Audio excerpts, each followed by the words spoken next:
This is an art attack. This is an art attack. This is art attack.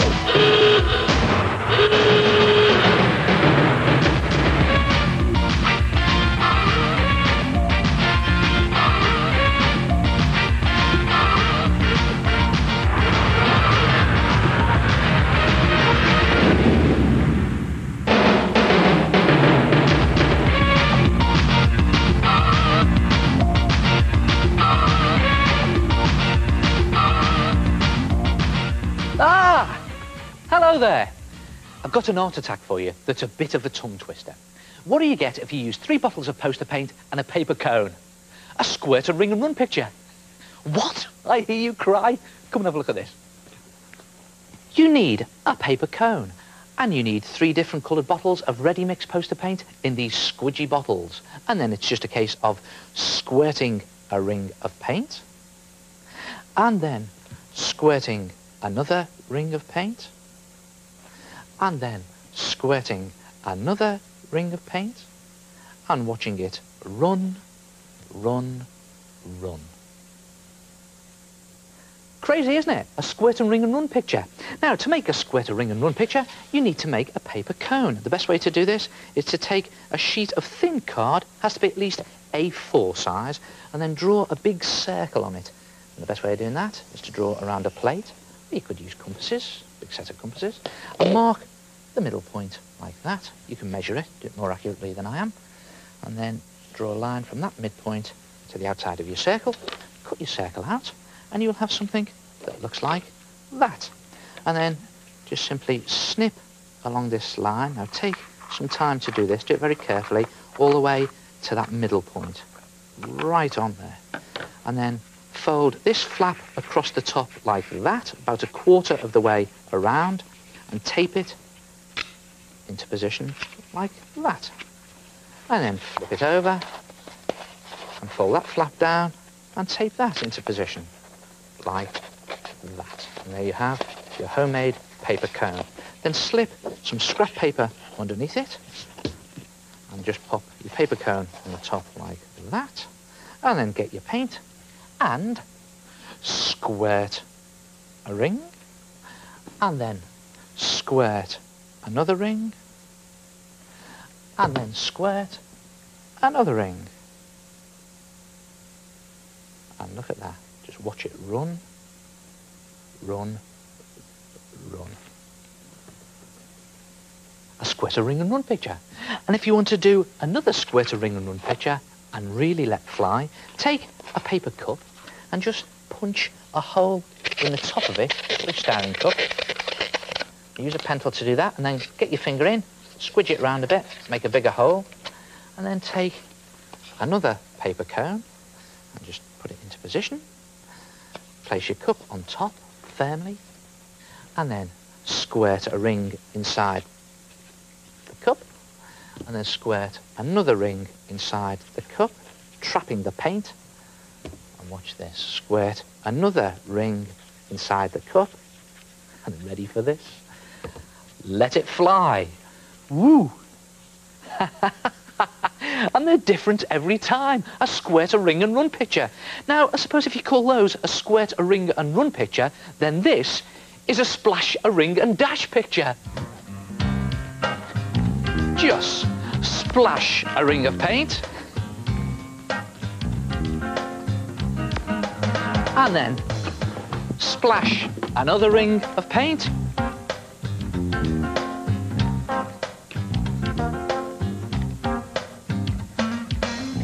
and then splash another ring of paint, and watch it dash.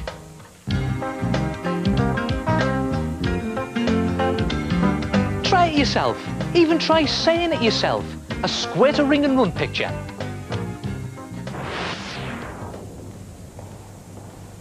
Hello, yes, it's me, the head.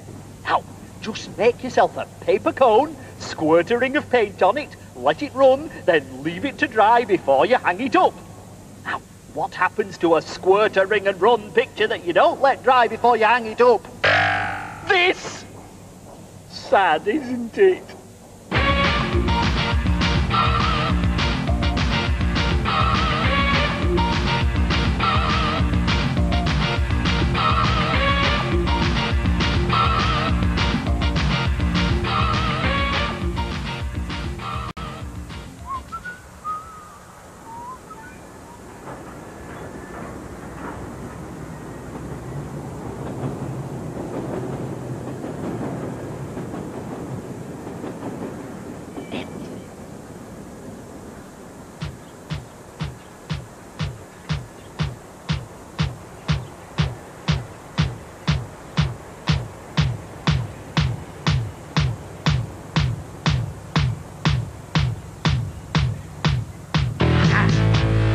This could be a big heart attack.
a spectacular picture.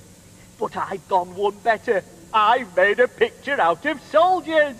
And here it is. An army helicopter.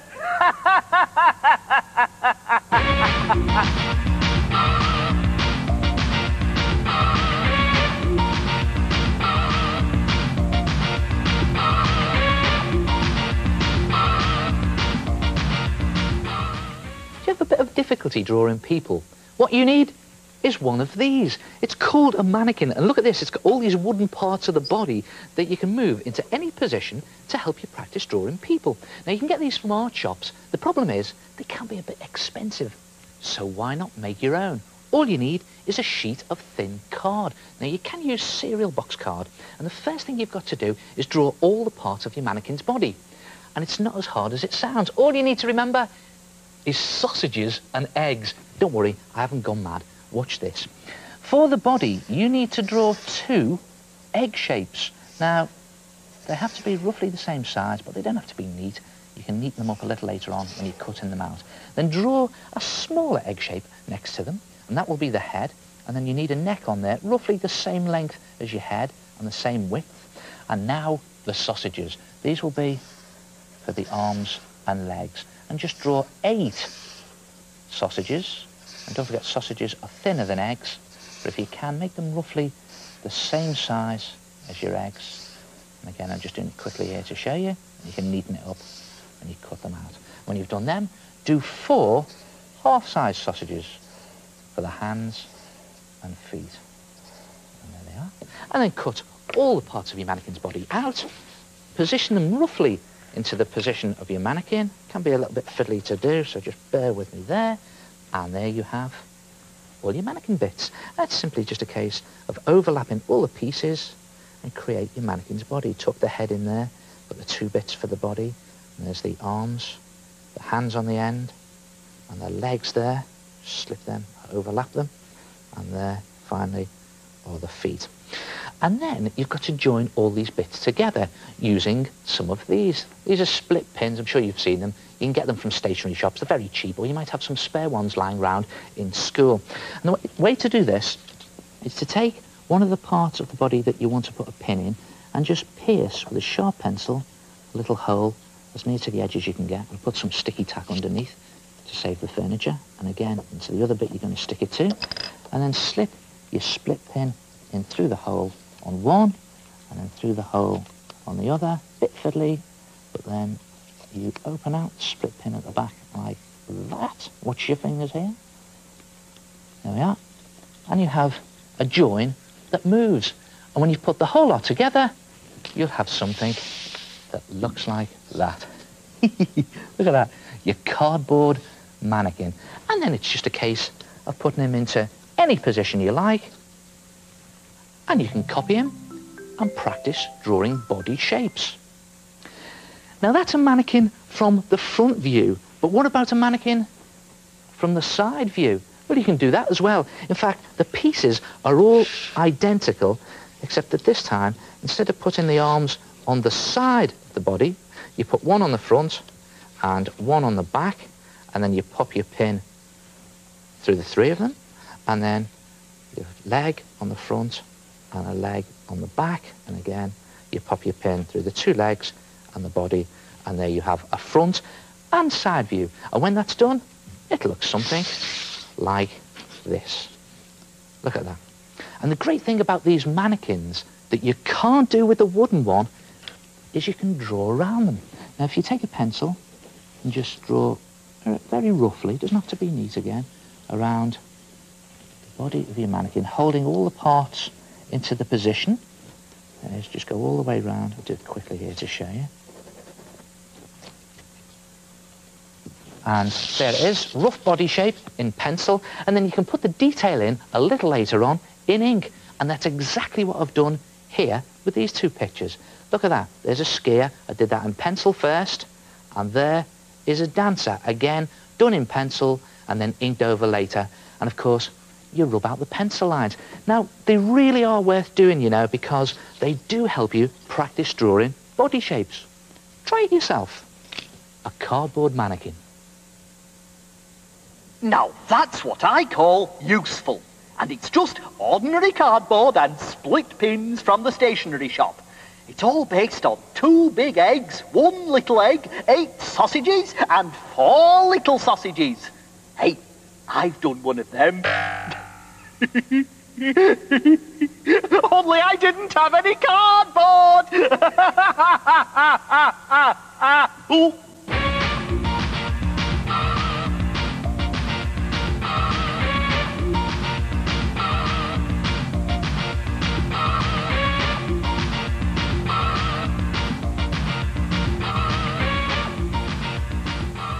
Hello, my name's Samantha. I had an heart attack with a wax crayon and a matchstick.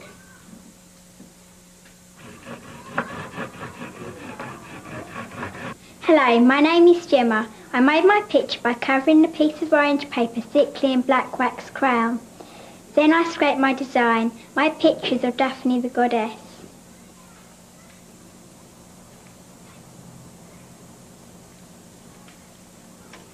Hello, my name's Brennan. First of all, I took an orange crayon and drew my background. Then I took a black crayon and drew my men. Finally, taking a matchstick, I scraped in my details.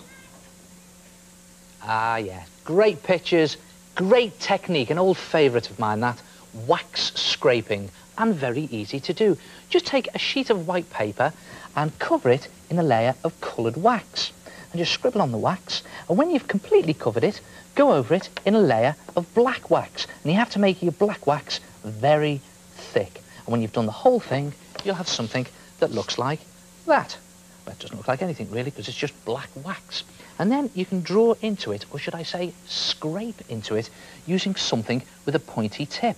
Now you can use an old pen or a pencil, or you can even do what I'm doing and use a cocktail stick. It's just a case of scraping like this into the wax, and as you're scraping, the colour underneath shines through and creates your picture. And there it is, very simple picture. Look at that. A wax scraping. Good technique, that. And look what I've discovered. If you cover your paper in a multicoloured layer of wax, instead of putting black wax on top of it, why not mix some black poster paint with an equal amount of washing up liquid? Now watch this. If I just mix it all together and then slop it on top of the multicoloured layer of wax, just do it very quickly to show you, you can cover the whole of your paper, then leave it to dry, and when it's dry, you've got something that looks like that. And you see what's happened here? The paint has gone hard when it's dry, and it's left a chalk-like surface, which is perfect for scraping into. And again, you just use the same technique. Find something with a point, and look at that. The colours come flying through.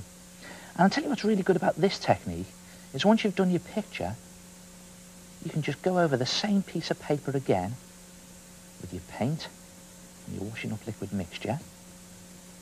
And when it's dry, you can do another picture on the same piece of paper. So how's that? Loads of pictures on one piece of paper. And again, I'm just using the same technique, scraping in very lightly. It's a nice surface to work on, this. It's a bit like scratching into a blackboard. And we all know what that sounds like. And just watch this. I put the moon up there, and then I get a blunter implement, something like a spoon. I can do wider scrapes there. Look at that. Loads of it's coming off now. And again, I'll just pick out the finer points with my pointy tip, like that. And then just a bit of reflection down here in the water. Blow the whole thing off. And there it is. Another wax scraping. Great technique. Try it yourself. Very easy to do. Wax scraping. And I'll see you next time. Ta-ra.